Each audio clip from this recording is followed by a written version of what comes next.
Hello students, welcome to from the basics YouTube channel. मैं हूं औरूप seat और आप लोग देख रहे हैं वेब ऑप्टिक्स इंट्रोडक्टरी वीडियो। तो आज हम लोग वेब ऑप्टिक्स को स्टार्ट करेंगे। ऑलरेडी रे ऑप्टिक्स पढ़ चुके हो और अगर नहीं पढ़े हो तो हमारे प्लेलिस्ट है तो उसको एक्सेस कर सकते हो। तो वेब ऑप्टिक्स में क्या है बेसिकली, यहाँ पे जो ऑप्टिक्स ऑप्टिक्स की बात किया जाएगा, जो लाइट रे की बात हम पहले किए थे, उस लाइट को रे ना मान के हम यहाँ पे वेव की तरह उसको ट्रीट करेंगे। ठीक है, वेव की तरह उसको ट्रीट करेंगे। जैसे ये किस कंडीशन पे होता है बेसिकली, तो जैसे एक लाइट का जो फ्रीक्वेंसी है वो बहुत हाई है। ठीक है, जैसे साउंड का फ्रीक्वेंसी बहुत लो है, तो इसलिए हर एक पीक को इंडिविजुअली यूटिलाइज किया जा सकता है और हर एक मतलब वेवलेंथ जो है वो इसमें ज़्यादा होता है, किसमें, साउंड के लिए। तो इसको डिस्टिंग्विश कर सकते हैं। एंड जैसे एक रोप या एक स्ट्रिंग को अगर जार्क करते हो तो स्ट्रिंग पे वेव दिखेगा, तो वो बेसिकली ट्रांसवर्स टाइप का वेव है ना। अगर मान लो एक स्ट्रिंग है, इस साइड में इसको बंधा हुआ है, ये इसको अगर हम ऐसे जार्क करते तो इसमें वेव पैटर्न आएगा ना, जो मूव करता रहेगा इस साइड में। तो ये जो वेव है ये दिख रहा है यहाँ पे, है ना, वेव दिख रहा है। जहाँ पे वेव दिखेगा वो क्या है, वहाँ पे हम उसको रे तो नहीं बोल सकते। ठीक है, तो ये इतना इसका फ्रिक मतलब वेवलेंथ ज़्यादा है या एम्पलीट्यूड इतना ज़्यादा है कि उसको हम रे नहीं बोल सकते। लेकिन ऑप्टिक्स में कुछ कुछ पार्टिकुलर सिचुएशन को मतलब समझने के लिए ऑप्टिक्स को वेब ऑप्टिक्स मतलब वेब ऑप्टिक्स को इंट्रोड्यूस किया गया है। ठीक है, जैसे कि बहुत आसानी से हम मतलब law of reflection, law of refraction, ये सब जो चीज़ हैं वो रे ऑप्टिक्स के मदद से समझ जाते हैं। बहुत आसान है उसमें, है ना। स्नेल्स लॉ है उसमें, आई इक्वल्स टू आर, ये सब बहुत इंटरेस्टिंग सिंपल सिंपल सा मैटर था उसमें। तो वेव ऑप्टिक्स में हम क्या करेंगे, ऑप्टिक्स को या लाइट को वेव की तरह ट्रीट करेंगे। ठीक है, जितना भी उसका फ्रीक्वेंसी हो या वेवलेंथ हो, जितना शॉर्टर हो या लार्जर हो, उससे मतलब नहीं है। इसमें हम लोगों को वेव की तरह ही ट्रीट करना है। क्यों? क्योंकि डिफ्रैक्शन, ठीक है, हमारा पोलराइजेशन, इंटरफेरेंस, ठीक है, ये सब जो मैटर्स हैं इसको समझने के लिए रे ऑप्टिक्स काफ़ी नहीं है। इसको समझने के लिए वेव ऑप्टिक्स पे आना होगा। देखो, तो ऑप्टिक्स जब इंट्रोड्यूस हुआ था, लाइट को जब हम समझने का कोशिश कर रहे थे, तभी तो ऑप्टिक्स का जनरेशन हुआ। तो लाइट पहले जब न्यूटन का टाइम था, न्यूटन, साइंटिस्ट न्यूटन, जो बहुत मतलब बच्चा बच्चा जानते हैं कि न्यूटन कौन है, तो उसको बोलने की ज़रूरत नहीं है। तो वो न्यूटन, उस न्यूटन की ही हम बात कर रहे हैं जो मैकेनिक्स पे पढ़ते आए हों। ठीक है, तो साइंटिस्ट न्यूटन क्या किए थे ना, उसको उनका भी थोड़ा प्रॉब्लम हो गया था समझने में। लाइट को उन्होंने समझे थे कि पार्टिकल है, ठीक है, कॉर्पसल है। तो उसके अकॉर्डिंग कॉर्पस्कुलर थ्योरी उन्होंने इंट्रोड्यूस कर दिए थे। ठीक है, corpuscular theory, corpus, sorry, corpus, oh corpuscular, okay. तो कॉर्पसल्स माने थे इसको, लाइट का जो छोटा छोटा टाइनी टाइनी पार्टिकल्स है, उसको मान लिए थे कि हाँ ठीक है, लाइट ऐसा है कि लाइट जब जा रहे हैं, मान लो एक टॉर्च लाइट है, टॉर्च लाइट जब या लेज़र लाइट जब हम ये करते हैं, तब क्या होता है, उसमें से ऐसा फील होता है कि लाइट यहाँ से निकल के उधर जा गया, है ना। तो जैसे मिरर है, मान लो मिरर में क्या होता है, एक मिरर पे, मिरर क्या है, रिफ्लेक्टर है। तो लाइट गया फ्रॉम द लेज़र सोर्स, जाके टकराया, इंसिडेंट हुआ, उसके बाद रिटर्न आ गया। तो न्यूटन क्या बोले थे उसमें कि जो जा रहा है ना इस टॉर्च लाइट से या सूरज से जो आ रहा है लाइट्स, वो बेसिकली पार्टिकल के फॉर्म पे आ रहा है। ठीक है, पार्टिकल के फॉर्म पे आया, और अगर कोई रिफ्लेक्टर मिला उसको तो टकराया उस पर और वापस चला गया। ठीक है, और जो रिफ्लेक्टिंग सरफेसेस हैं वो इलास्टिक मीडियम की तरह काम करते हैं। मतलब जो कॉलिशन होता है टाइनी पार्टिकल से बहुत ही, बहुत ही छोटा छोटा पार्टिकल्स है।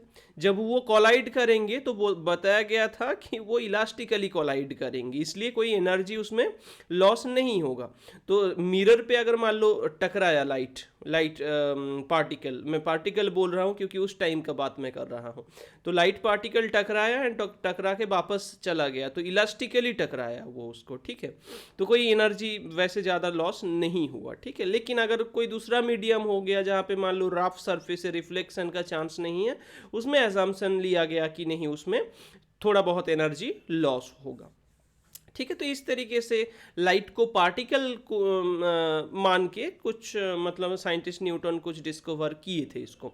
उसके बाद धीरे धीरे देखा गया नहीं ये तो सारा चीज़ को ये फॉलो नहीं कर पा रहे हैं, तो ऑब्वियसली इसको मॉडिफाई करना ज़रूरी है। तो उसके बाद साइंटिस्ट न्यूटन पहले इसके बारे में चर्चा किए थे, ठीक है, साइंटिस्ट न्यूटन। उसके बाद क्या है, उसके बाद आया हाइजन, साइंटिस्ट हाइजन। तो ये ही बेसिकली यहाँ से ही तुम्हारा वेब ऑप्टिक्स स्टार्ट है। क्यों, देखो पुराना ये बाद में फील होगा कि सर ये तो अभी मतलब लाइट तो ऐसा नहीं है जैसे हाइजन साइंटिस्ट हाइजन ने कहे थे, फिर भी हम लोगों को क्यों पढ़ाया जा रहा है, ये तो मतलब पुराना चीज़ है, क्यों हम पढ़ रहे हैं। देखो साइंस कभी रुके नहीं रहते हैं ना, साइंस तो एडवांस है, वो तो चल रहा है कॉन्टिन्यूसली, लेकिन ये इसलिए पढ़ाया जाता है ताकि माइंड पे ये सोच रहे कि हाँ ये भी पॉसिबल हो सकता है, ठीक है। और हाइजन का जो थ्योरी है उसको अगर कोई मतलब स्टूडेंट या कोई टीचर अभी का अगर कोई मतलब दूसरा एंगल दूसरा पॉइंट ऑफ व्यू से जो अदर चीज़ें हैं उसको अगर प्रूव कर पाए हाइजेंस प्रिंसिपल के मदद से, तो ठीक है, उस टाइम पे फिर हाइजेंस प्रिंसिपल भी वैलिड हो सकते हैं, क्योंकि light is one of the most mysterious thing, है ना। लाइट को समझना इतना आसान नहीं है, ऑप्टिक्स को समझना इतना आसान नहीं है। ये साइंटिस्ट आइंस्टाइन का भी कहना है कि लाइट को कब हम समझे हैं, समझ ही नहीं पाए हैं कि लाइट क्या है, ऑप्टिक्स क्या है। जो भी देखो साइंटिस्ट हाइजन का जो प्रिंसिपल्स हैं ऑल द थिंग्स, उससे पहले हाइजन एक कॉन्सेप्ट को इंट्रोड्यूस किए थे। कौन सा कॉन्सेप्ट है वो इंट्रोड्यूस किए थे वेब फ्रंट का कॉन्सेप्ट, ठीक है। तो हाइजन जो है वो इंट्रोड्यूस किए थे the concept of web front. Web front होता क्या है, देखो वेब फ्रंट मतलब समझ रहे हो वेब का जो अगला हिस्सा है ना। जैसे वेब जा रहा है तो ये वाला हिस्सा, मान लो ऐसे वेब जा रहा है ये वाला हिस्सा, लेकिन हाँ ऐसे तो नहीं चलेगा ना, ऐसे बोल दोगे ये वेब फ्रंट है, ऐसा नहीं होगा।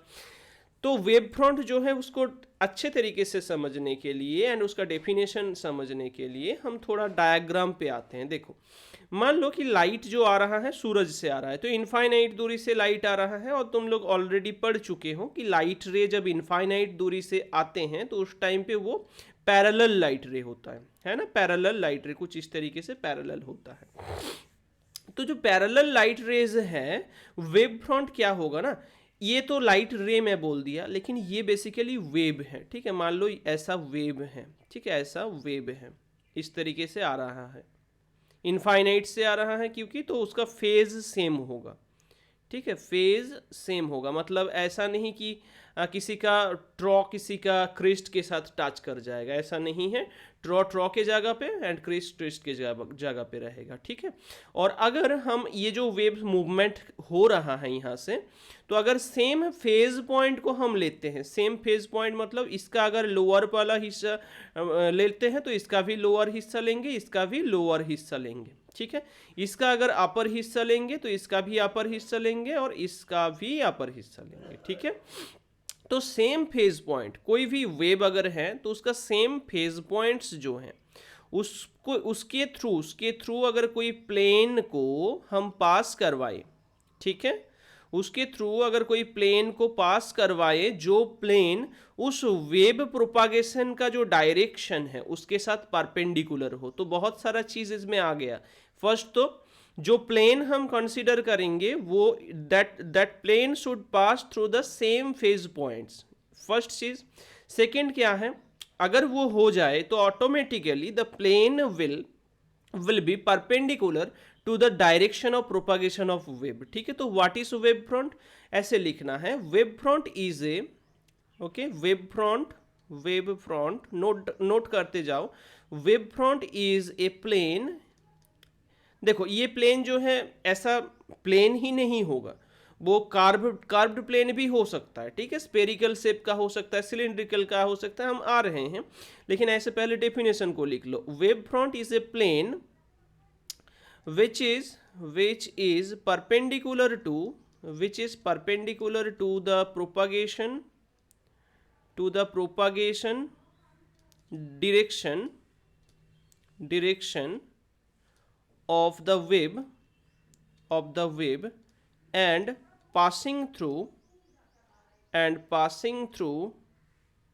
the same phase point, through the same phase points, ठीक है। तो बेसिकली वेव फ्रंट क्या है? Wave front is a plane, एक ऐसा प्लेन है जो कि प्रोपागेशन डायरेक्शन, मान लो वेव ऐसे ऐसे प्रोपागेट कर रहा है तो इसके साथ परपेंडिकुलर होगा, ठीक है, and passing through the same phase point, ठीक है, सेम मतलब एक ऐसा नहीं कि यहाँ पे एक है, यहाँ पे एक है, यहाँ पे एक है, तो ऐसे करके प्लेन कंसीडर करोगे, ऐसा नहीं चलेगा, ठीक है, सेम फेज पॉइंट के थ्रू पास करना चाहिए उसको। देखो तो कितना टाइप का वेव फ्रंट है? बेसिकली वेव फ्रंट हम जितना मतलब हम जनरली 3 टाइप का पढ़ते हैं। एक तो plane wave front,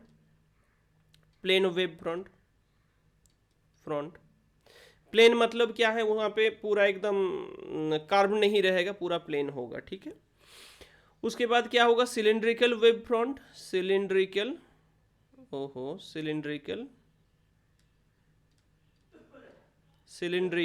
wave front. उसके बाद क्या आएगा? Spherical wave front. देखो प्लेन, सिलिंड्रिकल, स्फेरिकल, ये जो मैं बात किया यहाँ पे 3 टाइप का वेव फ्रंट, मैं एक तो बता दिया कि इनफाइनाइट से अगर लाइट आ रहा है तो उस टाइम पे ऑलवेज प्लेन वेव फ्रंट होगा, ठीक है, जैसे मैं ड्रॉ किया। दूसरा और तीसरा जो है मतलब सिलिंड्रिकल एंड स्फेरिकल, उसके लिए क्या है? ये जो है गाउसियन प्लेन का जो कॉन्सेप्ट है वो याद आ रहा है? हम पढ़ाए थे गाउसियन प्लेन, गाउस जो इलेक्ट्रोस्टैटिक्स में था। गाउसियन सरफेस को हम कैसे कंसीडर करते थे? इलेक्ट्रिक फील्ड के साथ परपेंडिकुलर कंसीडर करते थे। सेम चीज़ यहाँ पे होगा, है ना। अगर मान लो जैसे इलेक्ट्रिक फील्ड ऐसे होता था तो वेव, ये गाउसियन सरफेस कैसा होता था? ऐसे ही होता था। तो सेम चीज़ यहाँ पे वेव फ्रंट के लिए भी सेम है। अगर तो सिलिंड्रिकल उस वहाँ पे कैसा होता था? लीनियर चार्ज डिस्ट्रीब्यूशन के लिए इलेक्ट्रिक फील्ड ऐसे बाहर की ओर आता था और उसमें हम सिलिंड्रिकल वेव फ्रंट मानते थे। तो यहाँ पे भी सेम चीज़ होगा। तो ये जो सोर्स है, ये जो लाइट सोर्स हैं, ये क्या है? लीनियर लाइट सोर्स है, ठीक है। तो लीनियर लाइट सोर्स के लिए जो वेव फ्रंट बनेगा वो क्या होगा? सिलिंड्रिकल बनेगा। अब कैसे सिलिंड्रिकल हो रहा है? सेम फेज पॉइंट कैसे हो रहा है? तो ऐसे मानो ना कि यहाँ पे मान लो ऐसे करके वेव एक जा रहा है, ठीक है। देखो ये नीचे टच किया ना यहाँ पे, तो हर एक डायरेक्शन पे अगर हम वेव ड्रॉ करें तो वो नीचे ही टच होगा। देखो यहाँ पे भी नीचे टच हुआ, इधर भी अगर मतलब बाकी तो 3 डायमेंशन है, थोड़ा विजुअलाइजेशन तो करना होगा, नहीं तो मुश्किल है। मैं 2 साइड को ही ड्रॉ कर पाया, बाकी साइड ड्रॉ करना थोड़ा मुश्किल है, ठीक है। तो ऐसे समझ लेना है कि यहाँ से जो वेव निकल के आ रहा है, लाइट वेव जो निकल के आ रहा है, वो बेसिकली सेम मतलब जो प्लेन को काट करेंगे, वेव फ्रंट अगर हम लोगों को चाहिए तो वो सेम फेज पॉइंट पे होना चाहिए। अगर अब तुम्हारा क्वेश्चन ये है, हो सकता है कि सर फिर तो वेव फ्रंट मल्टीपल होगा, बहुत सारा वेव फ्रंट पॉसिबल है, क्योंकि सेम फेज पॉइंट, जैसे ये पॉइंट्स सेम फेज पॉइंट्स हैं तो ये भी तो सेम फेज पॉइंट्स हैं, यहाँ पे ये भी तो सेम फेज पॉइंट है। तो क्या वहाँ पे हम ड्रॉ कर सकते हो वेव फ्रंट को? ऑब्वियसली ड्रॉ कर सकते हो। मल्टीपल वेव फ्रंट होगा ही, क्योंकि wave front is the front of wave, है ना, फ्रंट ऑफ वेव। तो जब मान लो लाइट का स्विच ऑन कर किए हो, ठीक है, जैसे टॉर्च का लाइट स्विच ऑन किए हो, तो जो यहाँ से लाइट जाएगा बहुत तेजी से जाएगा, 3 × 10⁸ मीटर पर सेकेंड। समझ रहे हो कि light of speed of the light कितना हाई है। तो उसका जो फ्रंट है वो डिटेक्ट करना इतना आसान नहीं है कि फ्रंट कितना तेजी से जा रहे हैं हम डिटेक्ट कर लेंगे, ऐसा पॉसिबल नहीं है। तो इसलिए ही ये कॉन्सेप्ट को लाया गया है कि सेम फेज पॉइंट के थ्रू जो प्लेन जाएगा वही हमारा वेव फ्रंट बन जाएगा। मतलब वहाँ पे एक टाइम पे, वहाँ पे किसी न किसी टाइम पे उसका जो मेन मतलब अगला पोर्शन था वो उस जगह को मतलब क्रॉस करके गया होगा, ठीक है। जैसे लाइट मतलब सूरज से जो रोशनी आ रहे हैं उसमें क्या है, प्लेन हम क्यों ले रहे हैं, तो ऐसा मानते हैं कि इनिशियली जब सूरज से रोशनी आ रहा था तो प्लेन मतलब कॉन्टिन्यूसली ऐसे ऐसे ऐसे लाइट का एक प्लेन, ये प्लेन गया लाइट का, ये प्लेन गया लाइट का, ऐसे ऐसे कॉन्टिन्यूसली लाइट आ रहा है।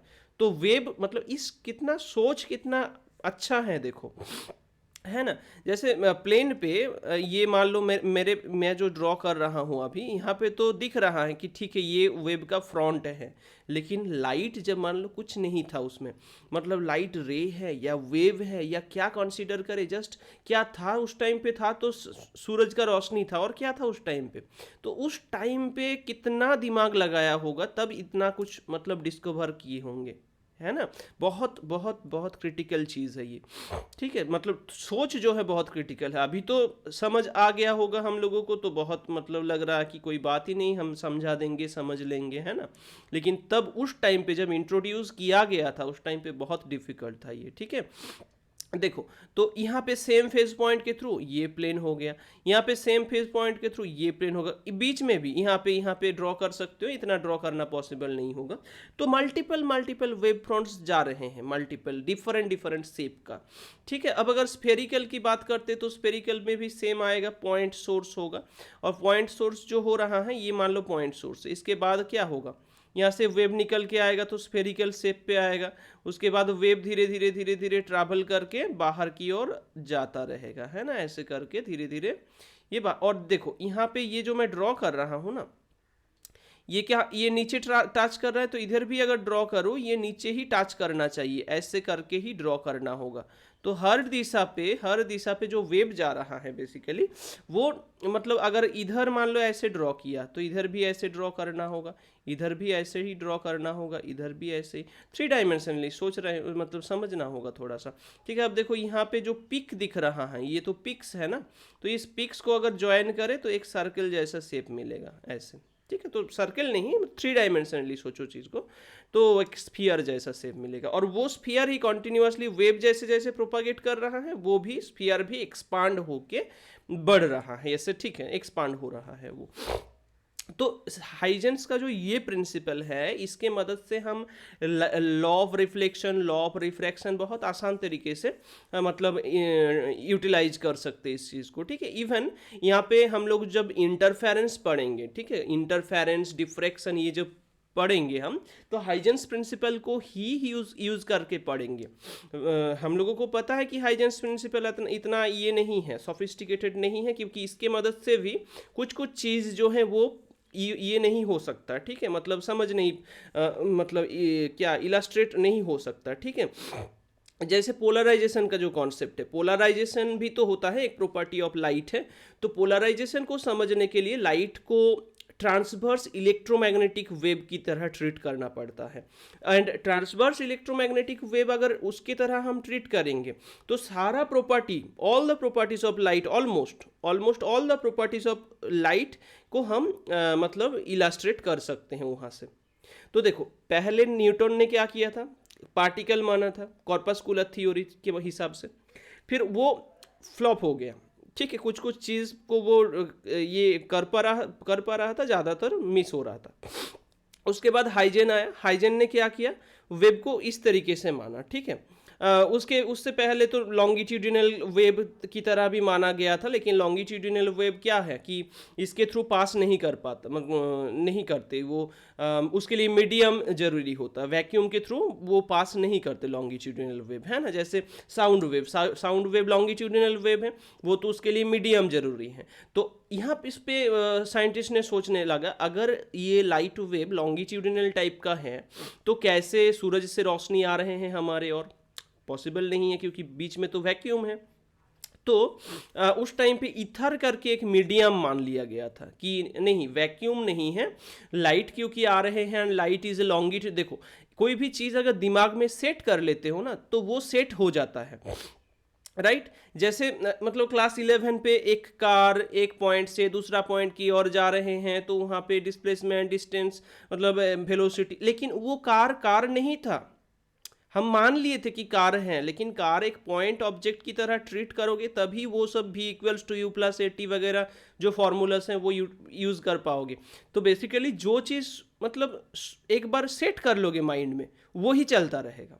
ठीक है, जैसे कि हम लोग ये टीवी में ऐड आता है कि किसी चीज़ को, किसी कीचड़ को अगर हाथ लगाया तो उसमें बैक्टीरिया ये वो फैल जाएगा, और ऐसे जूम करके दिखाते भी हैं, देखो कितना कीचड़ में बैक्टीरिया ये सब कुछ था। तो ये हमारा दिमाग में हम सेट कर लिए, दिमाग में सेट कर लिए, एंड उसके लिए बहुत सारा हैंड वॉश ये वगैरह सब आ भी गया। अभी ऐसा हो गया हमारा माइंड सेट कि हम उससे बाहर नहीं निकल पा रहे। इससे पहले मतलब हमारा जो पूर्वज है वो लोग कितना साल जीते थे, वो लोग 80-90 साल तक जी लेते थे, है ना, लेकिन हम लोग कितना जी पा रहे हैं, 60-70। तो क्यों ऐसा क्यों हो रहा है? हम लोग तो बहुत साफ सुथरा है ना, हम लोग बहुत मतलब क्लीन क्लीन ये हैंड वॉश ये वगैरह सब सोप यूज़ करते हैं, इतना कुछ डिटर्जेंट पाउडर यूज़ करते हैं क्लीन करने के लिए, तब तो ऐसा कुछ नहीं था। तो इसलिए ही मतलब हर कुछ जो हम लोग मान लेते हैं वो सही नहीं होता है। तो हाइजेंस जिस टाइम पे ये कर रहे थे उस टाइम पे लॉन्गिट्यूडिनल वेव की तरह उसको माना गया था। ठीक है, तो लॉन्गिट्यूडिनल को किसी ना किसी तरीके से प्रूव तो करना था कि हाँ ठीक है ये लॉन्गिट्यूडिनल ही है। तो वो करने के लिए ये कंसीडर किया था कि वैक्यूम वैक्यूम नहीं है, वैक्यूम पे भी कोई मीडियम है, उसका नाम है ईथर मीडियम। ठीक है, बट ऐसा नहीं है। ठीक है, बाद में ईथर मीडियम का कॉन्सेप्ट पूरे तरीके से हटाया गया है था, क्योंकि लाइट को साइंटिस्ट मैक्सवेल, ये नाम सुने होंगे, मैक्सवेल है ना, मैक्सवेल। तो साइंटिस्ट मैक्सवेल इसके बाद ये किए थे, इसके बारे में रिसर्च करके निकाले थे कि नहीं, लाइट जो है वो लॉन्गिट्यूडिनल वेव नहीं है, light is an electromagnetic wave, and वो भी ट्रांसवर्स इलेक्ट्रोमैग्नेटिक वेव है। ठीक है, तो उसके उस लॉजिक से वो ग्रेजुएशन पे है ये टॉपिक मैक्सवेल का, जो ट्रांसवर्स वेव करके करते हैं उसमें, और उसमें बहुत आसानी से निकल जाता है। हाँ, कैलकुलेशन थोड़ा टफ है, लेकिन हर एक प्रॉपर्टी जैसे पोलराइजेशन, इंटरफेरेंस, डिफ्रैक्शन, ठीक है, हमारा ये रिफ्लेक्शन, रिफ्रैक्शन प्रॉपर्टीज सब कुछ उसमें आ जाता है ऑलमोस्ट। ठीक है, तो इसलिए उसको मोस्ट पॉपुलर माना जाता है, एंड इसलिए ही बोला जाता है कि light is an electromagnetic and transverse wave. ठीक है, तो आई होप इतना तक क्लियर है। ये पूरा इंट्रोडक्टरी क्लास था आज का। हम लोग वेव ऑप्टिक्स को बहुत अच्छे तरीके से समझेंगे अगले क्लास पे भी। तो अगर इस चैनल पे नया हो तो चैनल को सब्सक्राइब करके बेल आइकन को हिट करना, ताकि इस टाइप का नया इन्फॉर्मेटिव वीडियोस सबसे पहले तुम लोगों के पास पहुंच जाए। ठीक है, I hope all the things are clear to you. अगर कुछ डाउट है, कुछ चीज़ चाहिए, कुछ नोट्स चाहिए, नोट्स तो देखो, नोट्स अभी तक मेरा प्रिपेयर नहीं हुआ, मैं इसलिए कुछ नहीं बोल सकता अभी। जब प्रिपेयर हो जाएगा, हम भी कर रहे हैं प्रिपेयर, ठीक है, जब हो जाएगा तब तो मतलब लाइव कर देंगे उसमें। ठीक है, उस पर मिल जाएगा वो, कोई प्रॉब्लम नहीं होगा उस टाइम पे। ठीक है, तो थोड़ा तो मतलब टाइम लगेगा ही, हो सकता है तुम्हारा जो सेशन है वो पार कर जाए। ठीक है, क्योंकि हम अकेला ये सब प्रिपेयर कर रहे हैं, वीडियो कर रहे हैं, ठीक है, तो मुश्किल होता है थोड़ा सा। ओके, फिर भी अगर कुछ डाउट होता है, कुछ न्यूमेरिकल्स वगैरह कुछ चाहिए होता है, तो कमेंट सेक्शन पे कमेंट करना, I will try to solve them. ठीक है, okay, thank you for watching this video.